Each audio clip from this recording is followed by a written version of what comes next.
Okay, I think we'll make a start. So thank everybody for coming along to this session.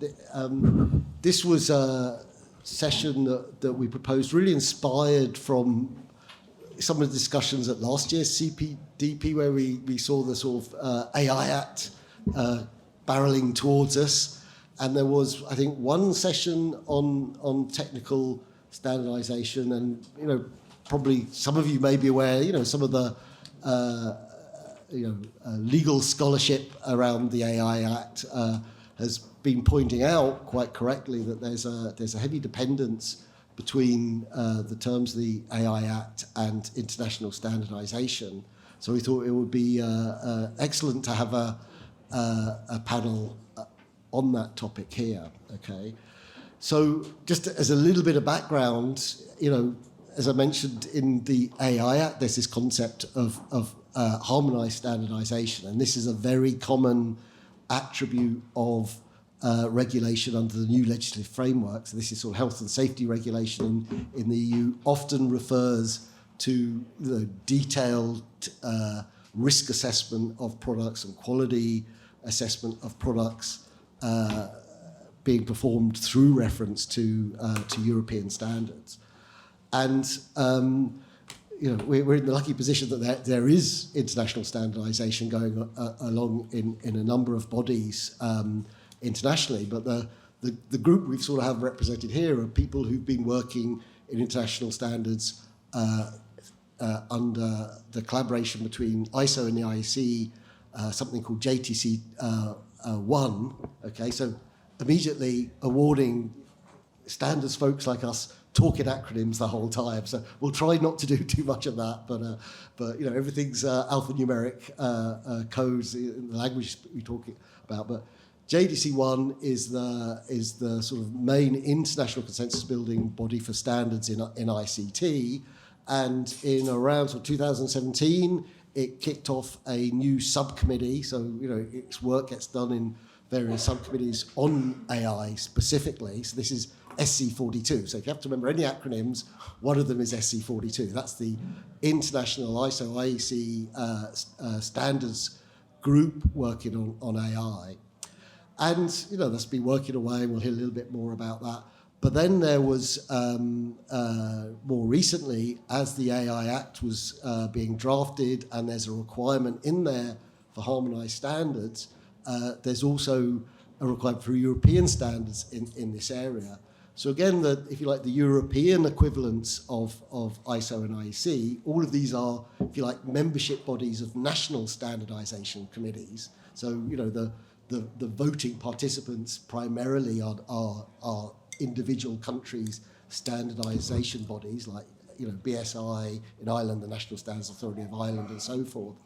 So there's the European equivalent of ISO and IEC, which is CENELEC. Again, don't worry about that. But the key committee there is something called JTC, Joint Technical Committee 21. So that's been established to look at AI standards in Europe, but also with this mission to address the requirements of the AI Act. So I'm delighted that we have a really, really expert panel, and also a panel I think represents the the multitude of different views that come along to these international standards. So we have Olivier, who's from Microsoft. So as you may be aware, you know, the majority of the technical work that goes on in international standards is done by technical experts. They are nominated by their national authorities, but usually they're from big technical companies. So there's a lot of involvement from large multinational companies, sometimes smaller companies as well, but you know, it's an expensive and long haul process to get involved in international standardization. So Olivier leads a team in Microsoft looking at standards engagement. Then we have Filip, who I've known for a very long time. So David also works for multinational, he works for Huawei, but I think here today is really wearing his international standardization hat. So he is the convener of one of the work groups in the ISO-IC, the SC42 AI standards body, particularly on trustworthy AI as a topic. So there's a few other subtopics in there, and trustworthy AI is probably the biggest work group with the most sort of projects that this involves. So David has a really sort of key role in sort of guiding that process. Also, we have Tatjana Evas from the European Commission. So I think you've just recently sort of come into this role where you're liaising with JTC21, representing the European sort of Commission's requirements for standards that are going to support the AI Act, and therefore also getting involved in JTC21. So JTC21, remember, is the European standards AI body. And then finally, Natalia from the European Trade Union Confederation, sorry, who has the really interesting position of being involved in these standards, but not representing multinational, but representing a really important stakeholder group, one of a few stakeholder groups that gets involved in these. Okay, so we're trying to give you sort of a bit of a flavour of how these rules get developed and some of the issues around it. So we might just jump straight in. We might start with Olivier. Perhaps just quickly, sort of 5 minutes, you could give us a quick overview of your role and involvement in standards, and where you see where we are at the moment, and then we'll go into some more specific questions. Okay, sure. Thank you, David. I'm surprised with all the acronym you have been using. We still have people in the room, so I'm glad to be here, and I'm glad that people are interested by standard. So I'm leading a department in Microsoft who is developing international standard or regional standard in different multi-stakeholder organizations. So we are engaged in ISO, in CENELEC, and in other organizations. We are engaged with our customers and with the ecosystem in different national bodies. And we are, of course, focusing on our core technology. So we are developing standard on data, privacy. We did a lot on privacy with different stakeholders. But now we are also engaging, and we have been engaging in AI for now a few years. The good thing with AI is because we've learned a lot about data, privacy, cybersecurity. We don't start from scratch, so we are really building on what we've learned during those years. We understand the need for regulation. And what is important is to make the difference between regulation and standard. Regulation are really what you need to meet, and standard can help you to put in place the appropriate technical or organizational measure to meet those objectives. And that's how we are engaging in standardization. Standards are voluntary, but can be in some cases very useful to implement the regulation. And I think that's why we are here, and we make the connection today with the AI Act. And of course, we're also going to discuss how those standards are developed. And so they are developed in organizations that are following very clear and open rules, so everyone can participate. This is very important for Microsoft. I think this is very important for all the stakeholders on the standard system. The standard system is relevant and makes sense because those rules are there and they are followed. And those rules allow participation from all types of stakeholders. And that's how you are really able to develop documents that represent a reasonable consensus and make sense for everyone, and make sense also to demonstrate, to provide good tools for the implementation of the regulation. So that's what my team is doing with different stakeholders, and I'm happy to be here to discuss further with you the AI Act and the connection with standards. Thanks, David.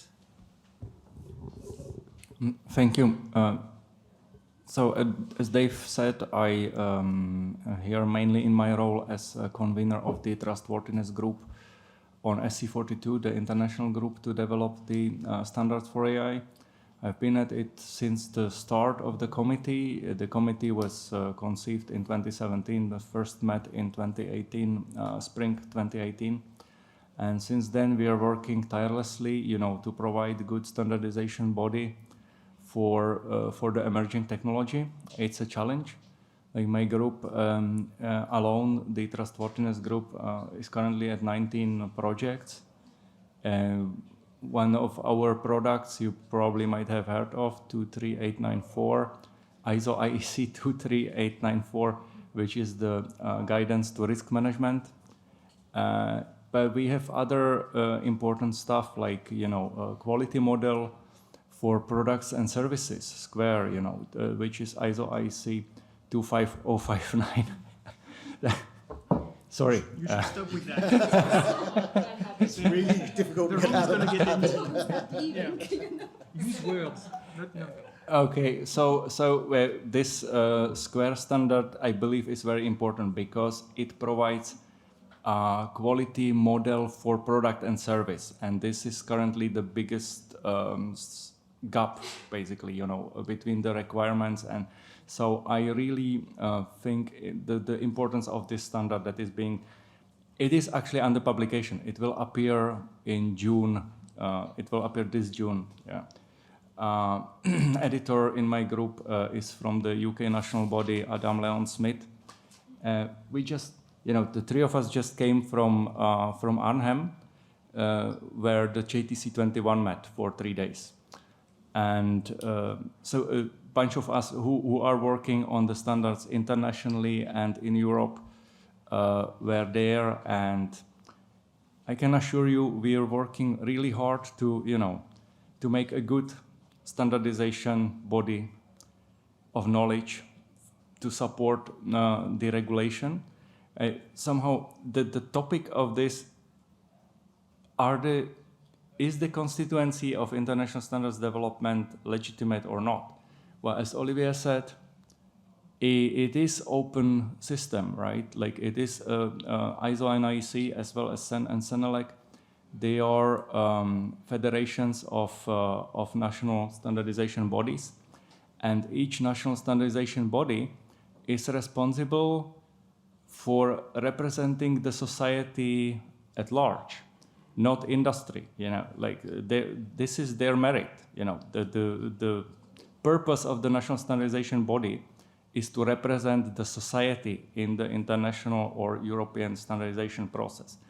And Olivier and we are working for multinationals, but multinationals are not, an enemy.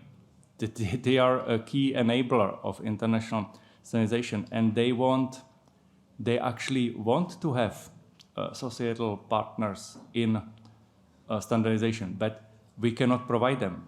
We can volunteer my time, Olivier's time, or Olivier can send his people. We can provide editors, officers, etc.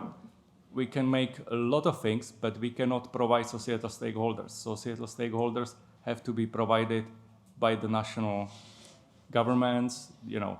EC has to provide funding to send enough societal stakeholders to the process. The process is there, the process is open. We need more societal stakeholders in the process. That's my position. Thank you. Thanks, Natalia. So I will continue now from policy perspective. So Tatjana, Evas from European Commission, DG CONNECT. And yes, I'm part of a team and which have from very inception of the AI Act, before it was even proposed. So we're part of a drafting team and is now a negotiation team of AI Act. So in that context, maybe it's worth reminding, before even jumping to standards and specific numbers, what is the aim of AI Act and why we are all together speaking about standards here.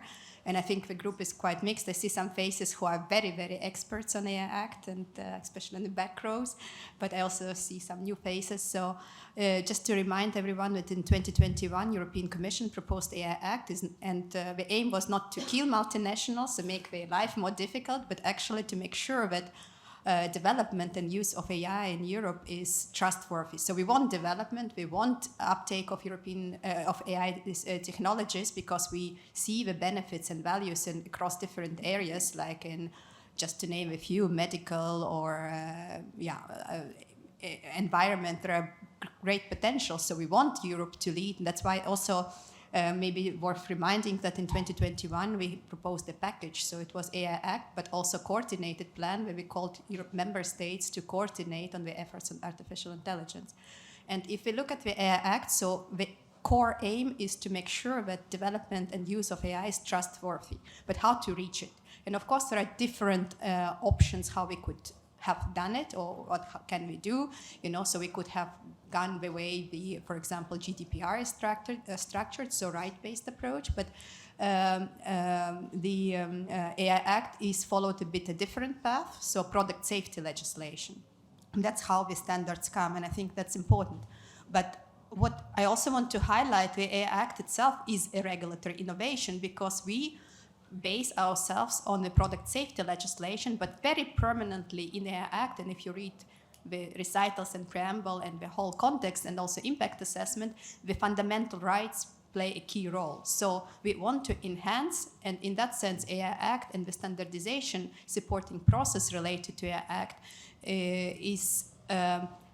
tries to push, I would say, to the extent possible, and based on the state of the art and technological capacity, the technical community to a bit extend the mind and not only think, strictly speaking, about health and safety as previously it was common for the technical standards, but also to integrate in this assessment already at the stage of developing products also fundamental right considerations. And I think that's very important. And in order to enable this, of course, this is a larger debate.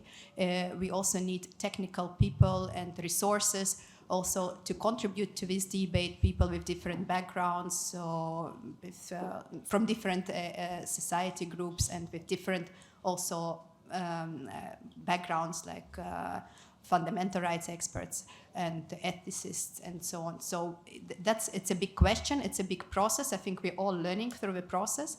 And maybe just also to highlight the role of the European Commission. So yes, one thing is legislative work. So we are, as maybe some of you know, we are in the final stages of ordinary legislative procedure. So Commission made a proposal, Council has adopted general approach 2 weeks ago. The European Parliament, IMCO and LIBE Committee adopted the report. So now the trialogues will start shortly in order to come up to the final act.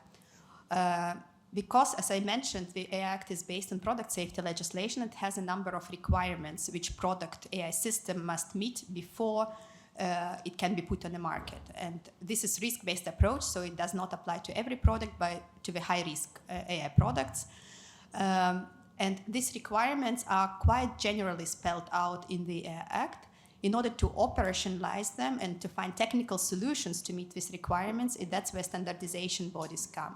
So European Commission just on Monday published official standardization request addressed to two European standardization organizations, CENELEC, which would request 10 standardization deliverables in order exactly to develop technical solutions in order to make these requirements set in AI Act real and operational, which can be applied.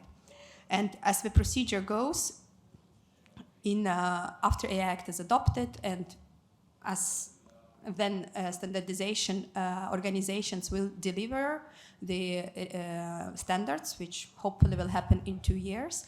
Then the Commission has a procedure, as it is normal, based on Regulation 1025, to adopt or not to adopt these deliverables as harmonized standards. And if Commission, based on the requirements which are set in the AI Act and considering objectives of AI Act, if the Commission will find them sufficient, they could be adopted as harmonized standards, European harmonized standards. And this is very, very important because European harmonized standards give a presumption of compliance. So companies would be able to rely on this.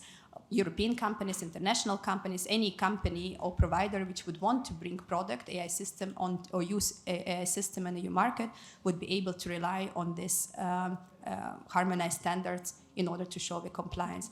So as you see this process, so speaking about legitimacy and the questions put for this panel, so the policy sets the requirements, then the standardization request goes to the standardization bodies, but European Commission will not take whatever it's produced. We still have a scrutiny and we still have the possibility to see whether the outputs produced by standardization organizations indeed meet fully the requirements of the AI Act. So, but in addition to this, in order to let's say, to have even more overview of what is happening, also, which is not very often happening, we are really actively engaged and are available for standardization organizations to explain the rationale and the necessity, what needs to be in the context of requirement of the standards, exactly for the purpose not to lose time, because it can be 10 years while we all get. So we really, that's why 3 of us have been just in the plenary of JTC21, and we as a commission have been really actively engaged there in different working groups, trying to provide our explanations and trying to be a translator between legal and policy, language, and the technical requirements which need to be produced as a result. And I stop here now. Sorry for long. That was brilliant. Natalia. Thank you. Thank you.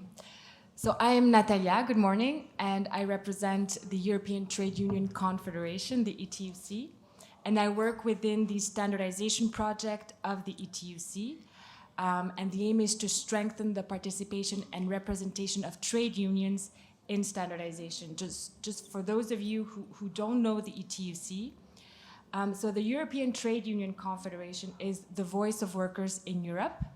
It represents 45 million members from 91 European trade union organizations in 41 countries, plus 10 European trade unions federation. So the ETUC addresses really a wide range of issues, such as European social dialogue, equality and non-discrimination, workers' participation, industrial policy, gender equality, occupational health and safety, all of these priorities that impact workers. And standardization is just one among all these issues, right? And the engagement of trade unions in standardization is often not straightforward. I mean, I had during the past 3 days questions, but why are trade unions even interested in standardization? And so standards are everywhere. The A4 is, it's standardized. We have standards because it allows us to charge our phones everywhere in Europe. It allows us to be able to drive a Japanese car in the United States. Standards are everywhere.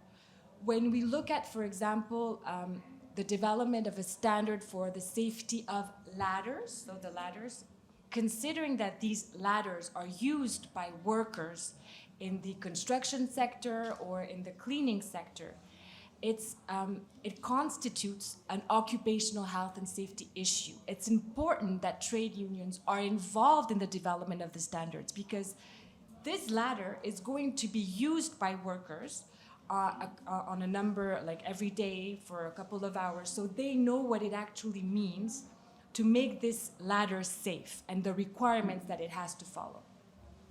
Now, the engagement of trade unions in the development of standards for AI may be less straightforward.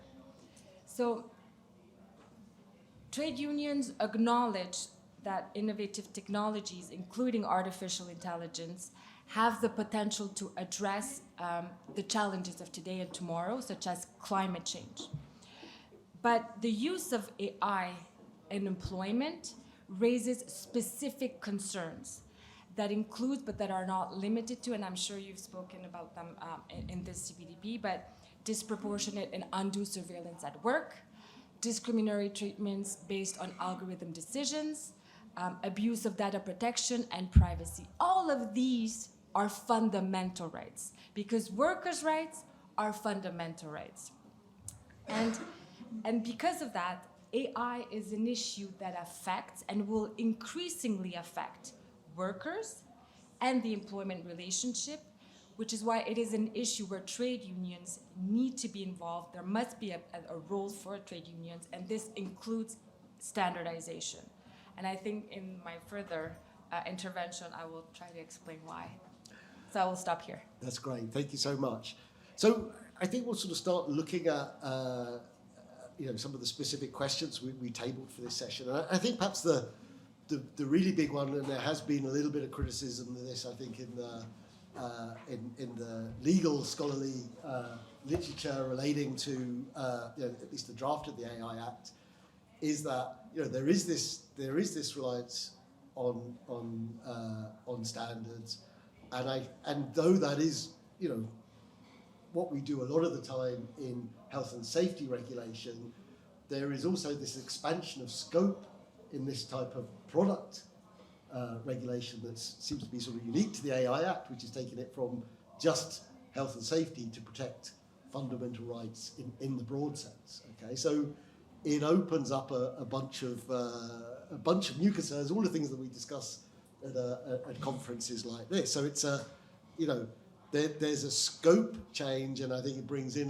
perhaps a wider range of different you know, governmental and societal bodies who are interested in having a say. So there's questions there, I think, about the fact that a lot of the detailed rulemaking is referenced to standards, and that it is done in bodies that have, you know, though they are, I mean, I find it really interesting participating, you know, they are very democratic, but that's democratic over the representative bodies, which are the National Standards Association. So it's then who's in your National Standards Association body, and then you have a few additional, you know, organisations such as the U2C who get to participate as well. So it's, you know, it's all about building consensus, but it's not a, you know, individual democratic or politically representative consensus. It goes through governmental representative bodies who, you know, have a lot of technical experts on them. And I think the other criticism that comes through the process that we're working through is a lot of those details are being done at the international standardization level. So ISO and IC, which has a global participation. So that's building consensus with a lot of European participation, but also, you know, US, China, Japan, India, Canada are all very active in those. So you're getting this great benefit of a global consensus building, but then specifically for the AI Act, we're trying to align that with, you know, an act that's going through a political consensus building process. So, you know, I think there sort of concerns voiced about, you know, there's two sort of parallel processes, and how well do they match, especially when we're in this very new area of fundamental rights. So I might perhaps start with Natalia, because I think obviously that's almost your primary concern in terms of your engagement, and then perhaps we'll work back across the table. Okay. Yeah, so I will base a bit my intervention from what was already said, and I'd like to raise mainly three points that a bit stems from what was said before and what you just said, Dave. So first, I think there needs to be a distinction between legislation, so legally binding requirements which come from the legislative process, which is democratic, and then standardization, which is carried out by private organizations that are voluntary and market-driven, and the limitations of what standards can do and what they're intended to do. So that's my first point.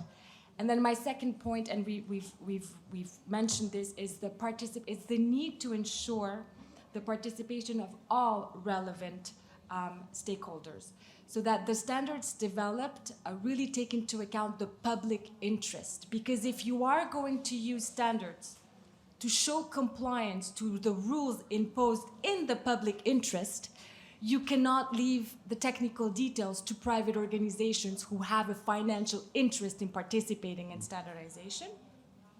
This is my second point. And my third point is really to ensure that the international standards that are developed on AI are in line with the European policy objectives of ensuring that their use in Europe is compliant with fundamental rights, as was mentioned by Tatjana. So I will develop a little bit those 3 points. So first, and as it was said often, so the AI Act is a product safety legislation. So what it does, it sets out the essential legal requirements that high-risk AI system needs to comply with. And then the legislation gives the task to standardizers, to technical experts, to figure out the technical means to operationalize those requirements. Okay, we've said that, but what does it mean? Okay, So if a company wants to place an AI in Europe, okay, first, it will need to assess whether that AI application is high risk or not, according to the AI Act. So for example, if it's an AI that will be used at the workplace, according to the AI Act, that's high risk, okay? That means that the AI will need to comply with those requirements. What are those requirements? Logging, they're very general. How to do that? Well, it will need to develop its AI application following these technical standards. And if it does, then it will mean that the AI is compliant with the law and can be placed in the EU. That's how it works. So that being said, the first thing to say is that standards are necessary because they help ensure that AI are developed and designed in a way that is compliant with or that is conformant with requirements. So they set at minima a level playing field in terms of safety, functionality, and interoperability. So they do form part of this overarching structure needed to address AI. Okay, we agree on that. But when these technical standards, and that's just where it's innovative, it's when these standards, it's always about safety, but here, they're also meant to ensure that their use, it's not just the design and the development, but that their use is compliant with fundamental rights. And so here is where the question, as you said, of legitimacy really is raised. Standardization is not a matter of democracy or voting, right? So standardization is a market-driven and private-led activity dominated by private stakeholders who have a financial interest in participating in standardization. And this is where it's important to draw the line between legislation and standardization and what standards are meant to do. And as you said, this is especially important because standards today have more far-reaching political implications. The reach of standardization has gone beyond safety and interoperability to address really a wide range of socio-political issues, some of which really impact workers directly. Here in Europe, standards are used increasingly to support EU policies and legislation, especially in the framework of the digital and green transition, which is normal because if you want to, for example, reduce the emission of greenhouse emissions, you need to know how to calculate that. And that will be provided by standards, right? But if we go back to the AI Act requires that the AI system placed in the EU are used in compliance with fundamental rights. So the standards are not meant to address fundamental rights, and I think we all agree, because in the technical committees, the experts say, well, we have to start considering fundamental rights, and no, you're not. You're just meant to give the technical solutions in order for the AI to be able to do that. So that's the first really line to be crossed, to be drawn.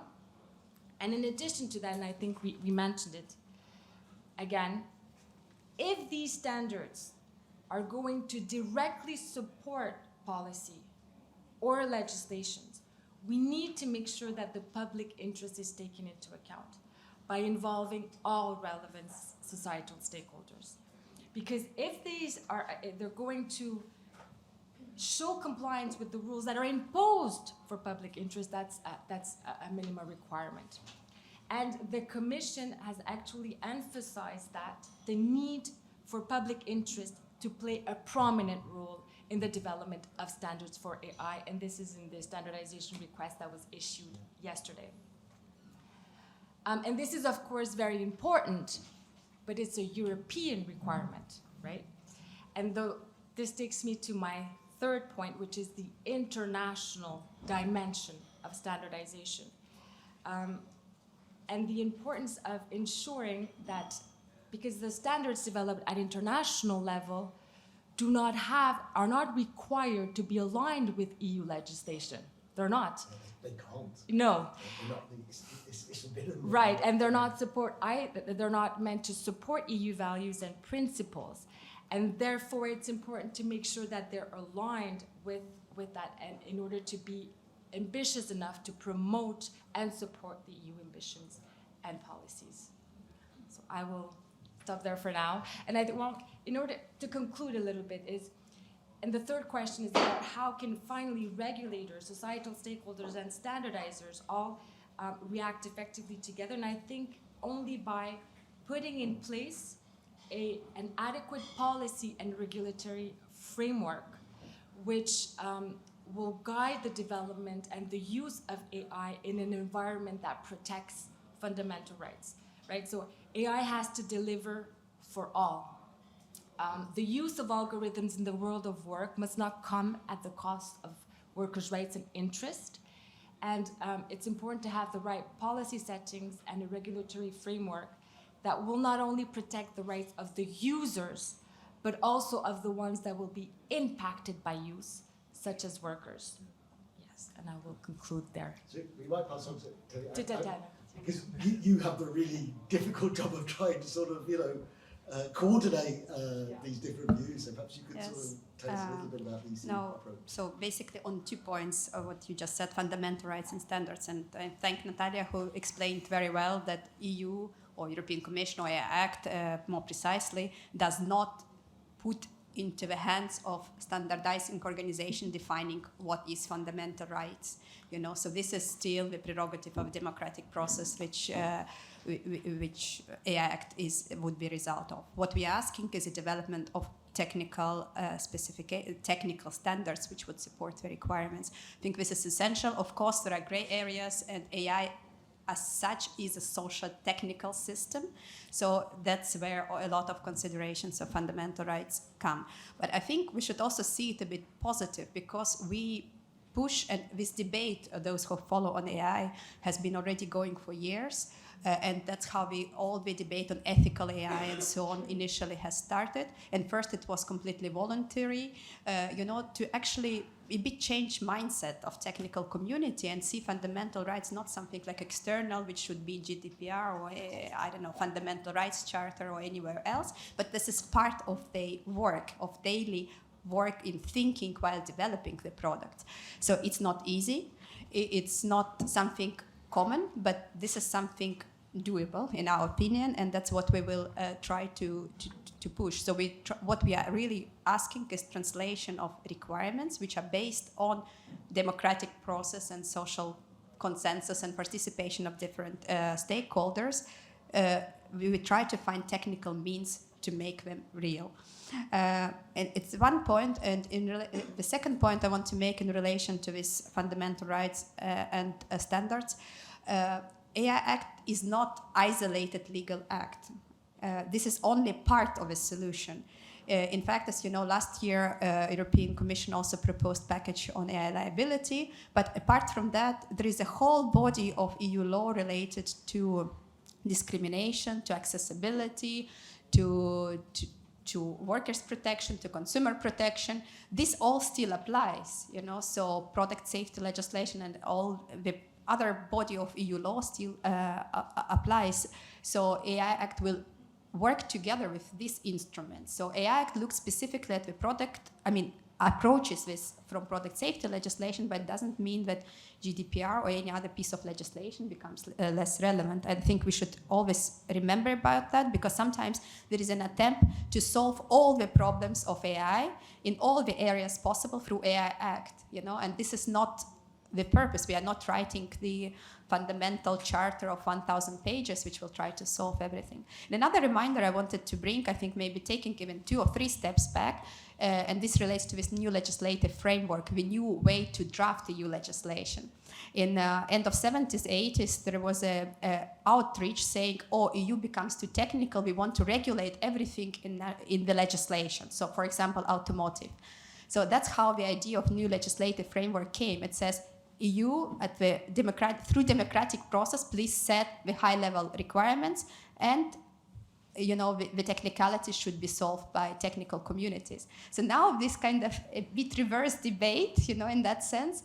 So that was the solution, which was actually welcome at the time, in order to not to be outdated in terms of regulation, to solve issues. So I think we should also remind that this is actually the gradual process, and the standards per se are also not, or standard setting organizations are not per se bad people who want to exclude public interest. We just need to make sure that this works properly. And then it relates to my second point, or the issue which you raised, EU international. It's true that international processes are not obliged to take European values or interest. That's why the standardization request is addressed to European standardization organizations, which in their case, private bodies which work independently. And one of the foundational principle of work of European standardization organizations is international first. And the rationale is very simple, because there are more technical expertise at the international level, which is also in itself not bad. But I agree with Natalia that this, what is developed at the international level, which we also welcome in order exactly to build on this larger technical expertise, that it needs to be analyzed at European through European standardization organizations, which are obliged through standardization requests to address also and to make sure that EU values are taken into consideration, that this mechanism of translation international into European works. That's why for us it's really key in this standardization work is to keep this mind the whole purpose of the Act of developing trustworthy AI. It's not silos of just having something accurate, robust, cyber secure, or with data. So all these requirements should lead to the trustworthy AI being developed and used at the European level. Brilliant.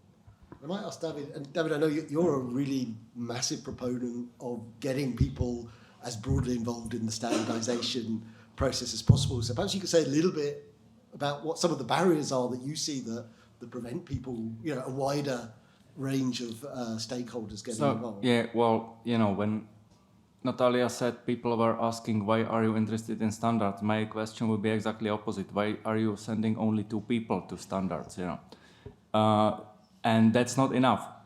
CNECT is sending only 1 person to standard. That's the European Consumer Protection Organization, and the small business standardization, that consumers, small business, and labor. Those are the annex organizations. They have in Europe default liaison to everything. They have access to everything. Those 3 organizations all together send about 5 people to the standardization process. That's way too little. That's not enough. And the barriers, of course, are not enough resources. I mean resources in a sense of not having enough human resources, but also travel budgets, things like that. I am a big proponent of the project. This is a cascaded funding project called Stand ICT, and basically anyone in Europe, who is an expert, can apply to this. They have rolling calls, and use the money. They very small, micro grants from 3 to 10,000 euros. Anyone can get these micro grants and send himself as an expert to to a standardization meeting, international or European. So I really believe in representation and involvement. Like the process, as Olivier said, is really open and transparent. And getting engaged through your national body is, it depends on the national rules, but it's relatively simple.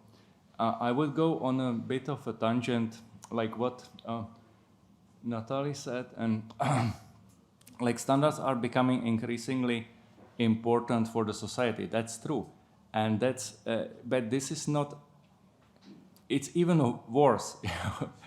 It's not a linear process, it's an exponential process. And the thing is, the standardization is the more complex, the more areas need to interoperate, and the complexity grows exponentially. And there is a capacity building process, even in standardization. I am a big proponent of collaboration between academia and standardization. You need to, because most of the people who are now active in standardization have not been trained to do standardization. They picked it up sometime during their lives, but this is no longer cutting it, because standardization is becoming such an essential part of creating the technological environment for the society that you really have to start educating standardizers, from as early as probably high school, But typically people even find out that standards exist during their PhDs. That's too late, Okay, I stop there. Thanks, Tom.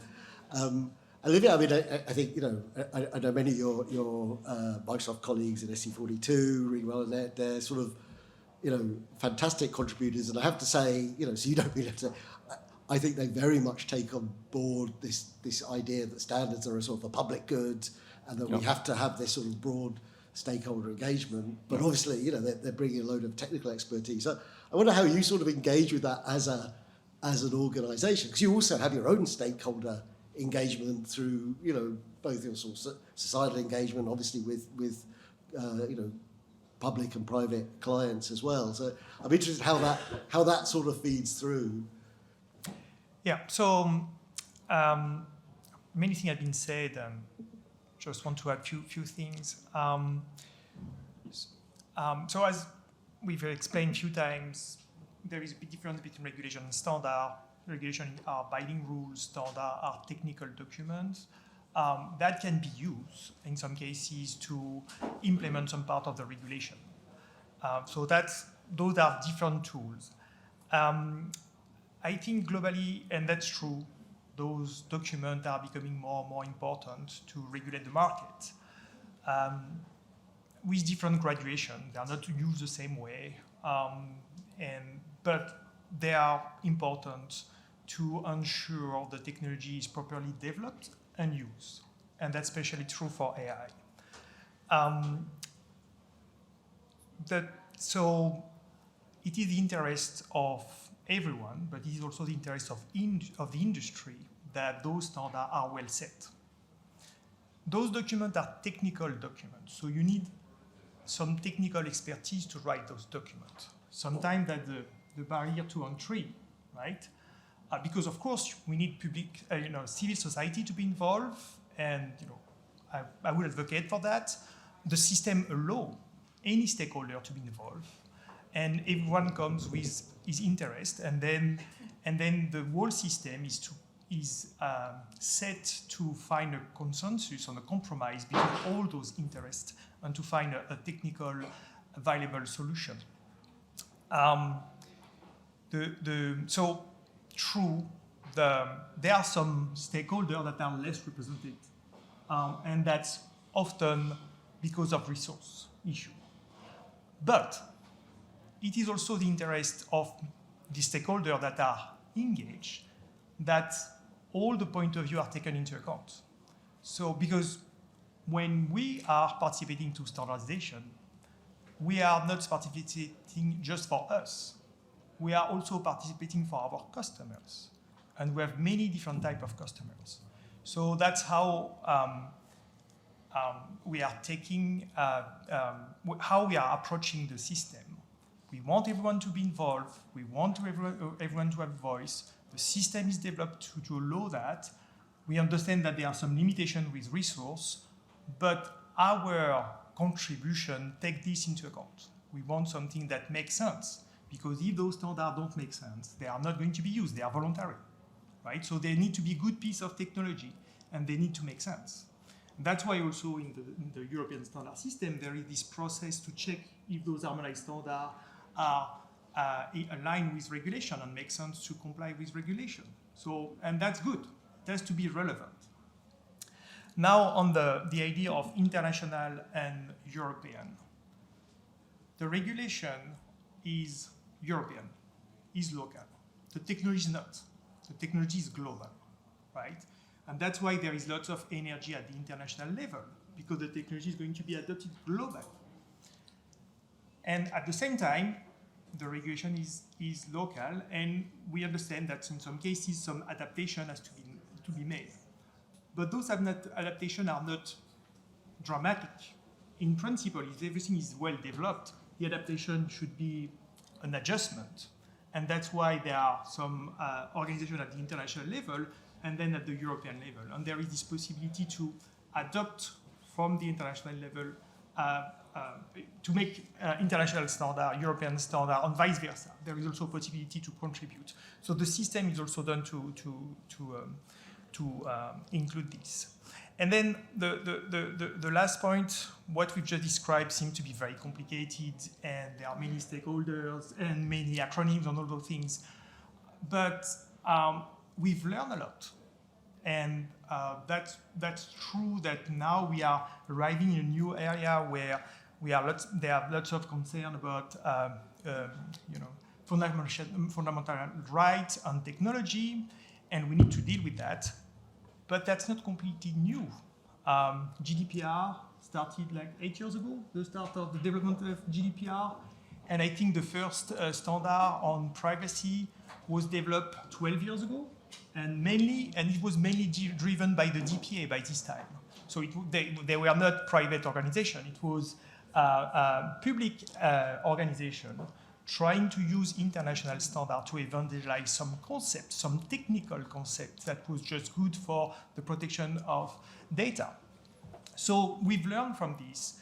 And even if it's complex, and even if it's going to take lots of resource, there is a good base and a system that is done to scale and to develop, in principle, good document that will be relevant for what we want to do, which is to create a responsible technology that will be responsibly used.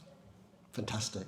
So, and I just say, I mean, another top tip I would have in terms of engagement for people in the audience who engage is always worth, sometimes it's, if you're not involved in a multinational, or there's only certain organisations like the ETUC that formally get involved, but if you contact your local national standards body, they vary a bit in terms of how they engage, but a lot of them are really keen for participation. David chairs the Irish one, is extremely inclusive. Yeah. So even if you can't afford to travel to all the meetings, it's a good way of sort of tracking what's going on and getting your voice heard if you have a cooperative standardization authority in your country.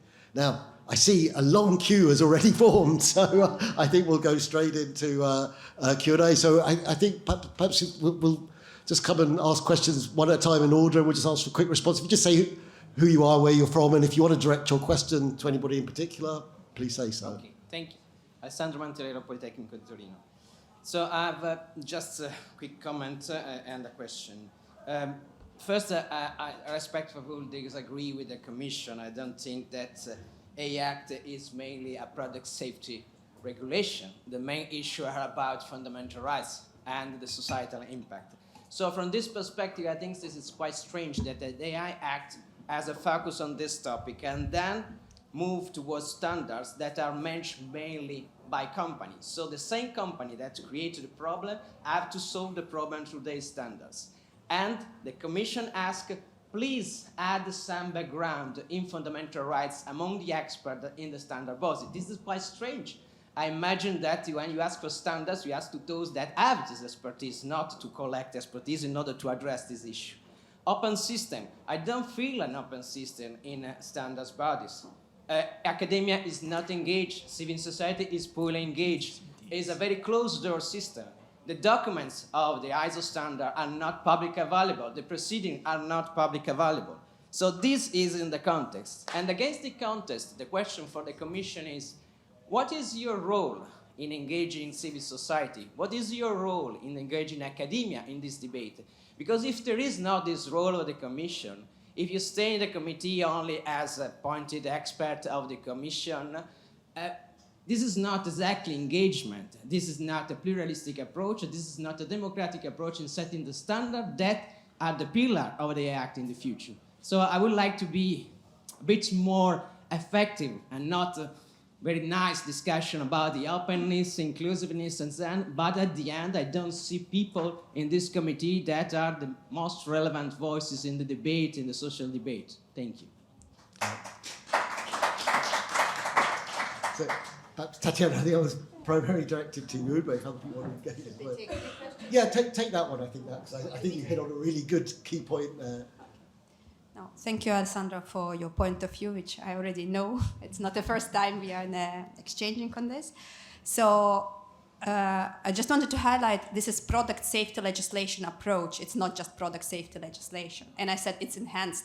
And I strongly believe that it's the best possible now. Really, I'm totally convinced in this, and for the reason because we have a well-functioning system on which to base it. As you said yourself, we could have very nice ambition in terms of rights protection and so on, but no enforcement mechanism. And then those rights become rhetorical. You know, I know, we had a lot of ethical kind of guidelines for the companies which they developed themselves.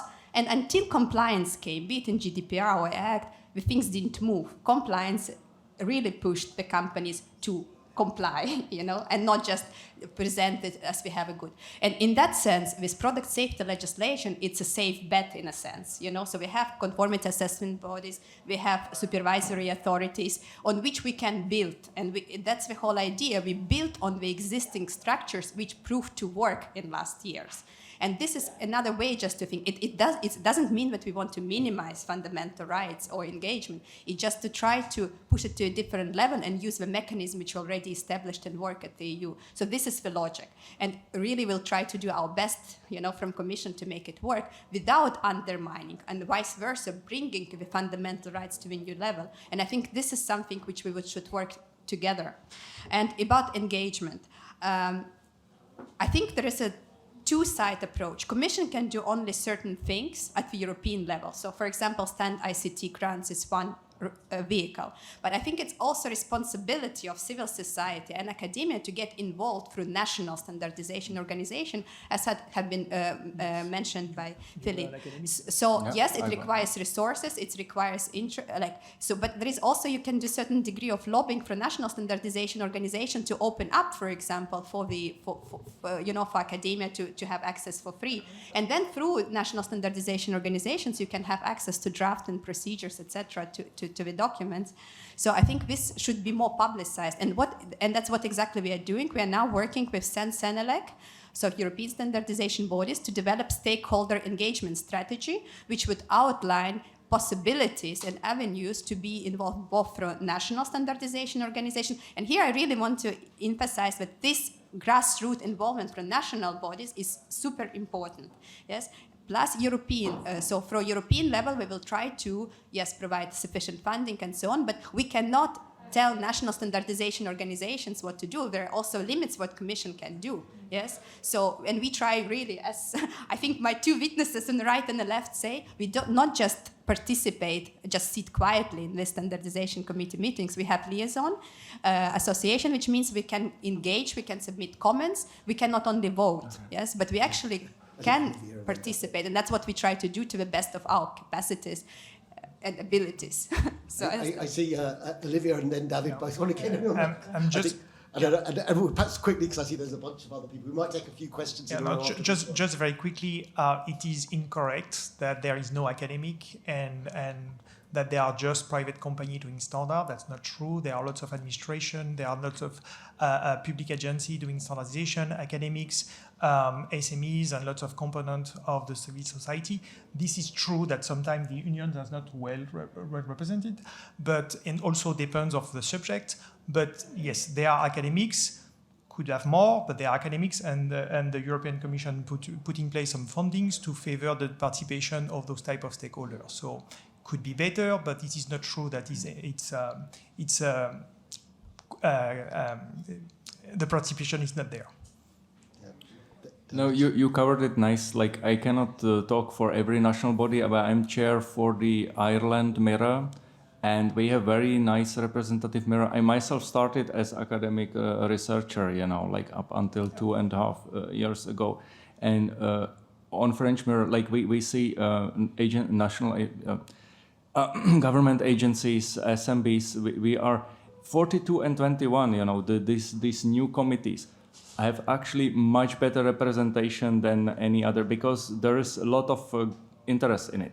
So, but it can still be better. Like there is a interesting recent paper by Cristina Galvania from the Ada Lovelace Institute on the representativeness in standards making. You can find I point to it from my Twitter. But I believe simply it's not correct that academia and other stakeholders are not represented. Thank you. Perhaps really quickly. Two things. First, yes, we need to focus on at national level, and I'm sure the Irish national body is very inclusive. But as trade unionists, to participate at national level, very often we need to pay. Yeah. So not only, we have no financial interest in developing the standards. If we want to participate at national level, there is a participation fee, which is sometimes very high. It depends from what. Depends on which country. It depends. Yeah. We have sometimes. Yeah, it's a fact, and there was a study to analyze that anyway. And the second, and I think to reply to that, the AI Act is a product safety regulation. It's an internal market regulation, and as such, it's important to have standards to make sure that AI systems are designed and developed in a certain way. But AI is very much context dependent. So there are no good or bad AI. It's the way you use it. Yeah, application. Yeah. Okay, so good that we agree. So standards are important, but they're just one part of it, and they're certainly not enough to protect fundamental rights. I think we all agree on that. We need to have a framework of policy and regulatory to make sure that it's used as well in compliance with fundamental rights. I'd add to that, I think the people in the standards body really understand the limits of their competence in setting those rules. They don't go into those areas voluntarily because they know they're not, they're technical experts. They shouldn't be setting ethical rules, and they know that, and they understand that, and they stay away from those things, which still leaves us the problem of where do we do that. Perhaps we'll take a few questions in a row together. So yourself, and then perhaps the next two people, if you just quickly give us the questions, and we'll try and group them together. Hi, Michael Veal from UCL. There's a few things. I think firstly about the limits of expertise, and I want to kind of come to that as the core of the question. Limits of expertise, I think firstly we've got to think about, being a common theme, draw out the business models of national standards organizations, many of which are financially failing and want to sell more standards and are really struggling. And that is a big driver, including on where the limits are, which harmonized standards they refuse, which mandates they refuse, and pressure to not refuse mandates if they're going to bring in income. I think that's an area just to highlight from there. But the question I have is around, do standards bodies really have the expertise to do these issues? The Commission has made this request a couple of days ago. It's not public yet, so we can't see it, but it's will be public soon, hopefully. This request, I believe, it focuses on horizontal standards across accuracy and so on. But the AI Act, which has not been decided yet, the annexes are still being debated, are also based heavily on vertical sectors. Judicial oversight, judicial systems in migration, systems in police. Standards bodies have not historically had any expertise in these domains, right? They've had expertise on ICT or technical standards, but when we're talking about things like accuracy, human oversight, these are highly domain specific. And so to what extent are standards bodies firstly equipped to even talk about anything like this? Judicial systems and the rule of law, migration systems and fundamental rights around those, what accuracy means in that context, what transparency would mean. Are horizontal standards, which are not really voluntary, because look at the rush to get these put into place, even going to work for any of these things, and what has the Commission done in order to make sure that standards, which are being developed today on the AI Act, before the Act is even passed, before the request has even been given, this is even going to result in standards that make sense in a technical way, in expertise, and the kind of organisations we're asking to do this. Yeah, thanks. I think really good points, Michael. Perhaps if we have another quick couple of questioners, so we get as many of the questions in front of us as possible. Okay, hopefully quick. I have two questions. The first one is and it's addressed to really everyone, how do you see or how do you feel about the overemphasis on privacy as the core legal matter of the AI Act? And I'm talking about this both from the point of view of the legislative process today, but even more so from the point of view that enforcement is set to be given to data protection authorities. How are they going to will they be able to deal with consumer protection, copyright issues, and everything else that is actually very, very, very important in this? That's the first question. And the second one, it has been mentioned already, the automotive industry, which is highly standardized, and even so, as someone that has worked as a privacy expert in that field, I can tell you that outside of the UNECE area, there isn't really that much standardization, and all car manufacturers produce different cars for different parts of the world. But car manufacturers are a handful. AI tools are already in the hundreds. What is the expectation? Is it really that we are looking at producers of AI tools having different AI tools for different parts of the world, or how is this really going to work? Thank you. That's great. And perhaps just one more question, and then we'll try and address this, because I think there is a bit of a theme there. Thank you. Connor Dunlop, I'm from the Ada Lovelace Institute. We recently published a paper on this, so thank you, David, for mentioning it. In that paper, we had two main conclusions. One of them was to get more diverse voices in the room, and I think that's been the focus of the conversation today. Another one of the conclusions was to consider institutional innovations. So I wanted to ask the panel, is there anything that you think could be done, like a creative solution, if we accept that just getting more civil society in the room is not like a silver bullet? So some of the ideas floated were common specifications, which is probably the most extreme option, I guess, or using sort of benchmarking institutes or the AI office to make supplementary standards or to comment on standards. So yeah, is there any institutional innovations that you think could be promising? Thanks. Yeah. So I might wrap that, just to sort of group those together. I think, there's this issue about the fact that standards are horizontal, the enactment of the act will be vertical largely. So how do we address that? Is there a gap there? Does that need to be filled in, possibly with other institutional innovations beyond what we get from the standards, or can it be done in the standards? So I don't know if you want to start. Yeah. So thank you for the questions. They are all very good. And I think the first question by Michael and by Ada Lovelace Institute is about this exactly horizontal, vertical. And I will try to answer in short. On one hand, we have urged, to address societal concerns, and we ask to put the legislation, for example, to address the concerns of a society. On the other hand, we have said, let's wait until AI adopted and so on. So we had to strike the balance, how to already come up with solutions which are realistic and possible at a given time, to already start the technical community and standardization bodies to try to think about it. So that's why JTC21 was established right after AI Act proposal was put in place, which is actually another institutional innovation, because usually in EU system things work. We wait until the legislative act is adopted, then we issue standardization request, we'll check another half a year, and then standardization bodies would work. So in this case, we would already lose 2 years. Yes, but listen, but this standardization request, civil society is very much engaged in drafting AI Act, and AI Act, the draft standardization request reflects the draft standard AI Act, yeah? But this is preliminary standardization request. The revised standardization request will be issued after the AI Act is finally adopted, and the revised standardization request will reflect, it will be adopted in order to reflect the final compromises reached in the final draft of AI Act. So this is something like a basis for standardization organizations to start to work, because we all know that we want to regulate high risk. This is the high requirements we want to do. The nuances of this will be still fine-tuned through the legislative process, and then would be fit into revised standardization request. But I think also listening to public voices, just to sit and wait, until we have a final act and then start moving, that would be too late, So that was the logic of starting to, not to exclude anyone, but actually to already do preparatory work. And also, as you know, a lot of preparatory work is necessary to, map state of the art, what is the technical solutions available. So it's a lot of also institutional setting up work, but also the content-wise, a lot of preparatory work is necessary. That's what is happening now. Yes. So about vertical, horizontal, also the whole idea of AI Act is to set minimum horizontal requirements. It doesn't mean that verticals later will not go into more details. And what actually AI Act regulates is specific risks related to AI system. So if we take automotive or medical devices, we will look specifically at the risk related to AI system, but overall integration of AI system in a final product, be it toy or car or medical device, is subject to sectoral legislation.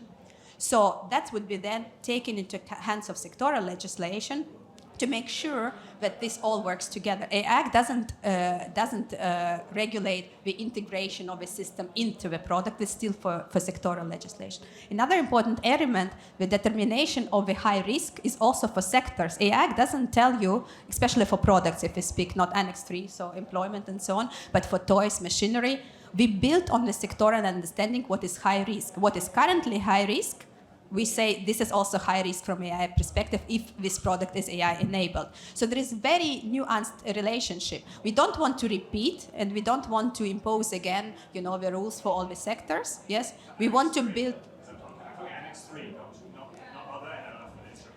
Yes, okay. Annex 3 is something new, Yes. So, but this would need to be worked out also later. And this is indeed the Annex 3, of course, it's a different game which needs even more input with Annex 2. But here again, we could learn from what Annex 2, sectors have offered. And in that sense, I just want to to say that the European Commission now is preparing two workshops, one on stakeholder engagement, and another is exactly on horizontal vertical, because this is indeed the issues which still need further clarification and work out. So we fully aware on this. Tanya, I think we might just see if we can very quickly fit in the last two questioners, because I think we've only about 4 minutes left, so if you can be very brief, and then we may even have to take these questions offline. I'll be very brief. If we agree that it's important to learn from past and present policy initiatives, maybe it's interesting to look at sectors where we already have standardization and standardization requirements. For example, if we look at the Web Accessibility Directive, then we are supposed to have public services online that have a certain standards of accessibility. Now, for example, when you look at the Espace Médical Partagé in France, they proudly state on the website that they are non-compliant with 15 items regarding accessibility, so there is infringement on non-discrimination, which is kind of a scandal. Then if we look at voluntary standardization, for example, if we look at verifiable credentials, the W3C, we see that a lot of the privacy features in the standard, which might affect privacy quite a lot, are actually voluntary. So does it mean that when the AI Act will come into application, we are going to say websites and services and tools and so on, AI stuff, that says, well, we adhere to the minimal standard of human rights, but to none of the optional stuff, so we're just doing the bare minimum, and then it's going to be fine? Because that's kind of what happens based on the present experience, and it's... So I might just ask quickly, Maria Gracci, if you could summarise your question, and we might have to take some of this offline, but we'll see, perhaps we get a very quick reaction. Absolutely, Maria Grazia Porcella, Trinity College Dublin. Two quickly interconnected points. Standardization is developed in NLF, which is product legislation. Up until recently, software wasn't included in the notion of product, and this is developing as we speak. We don't know how it will work because of the impact and import of national legislation in this field. It would have been really useful to connect this conversation to the previous panel on data protection by design. The GDPR is non-NLF. The data protection by design standard is not a European harmonized standard. Does not create a presumption of conformity. So we are developing the AI, whilst at the same time there are significant gaps in data protection by design, privacy by design, and by the time these conversations will be resolved, probably AI will have already been developed and will be the past, a matter of the past. We're working on quantum instead. So are we setting this up to fail? Have we done things the other way around? Thank you very much. Tatjana, I think you seem to be getting all the hard questions, but...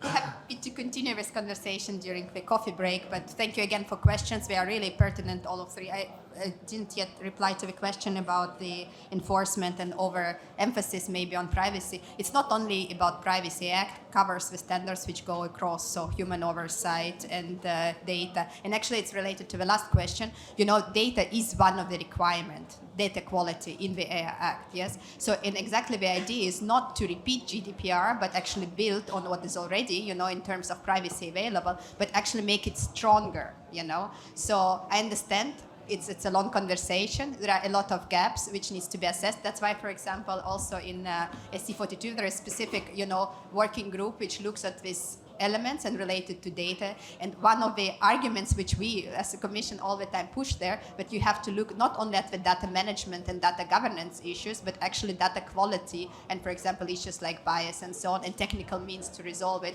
to become it really not a voluntarily, but really requirement. That relates to the question by a gentleman.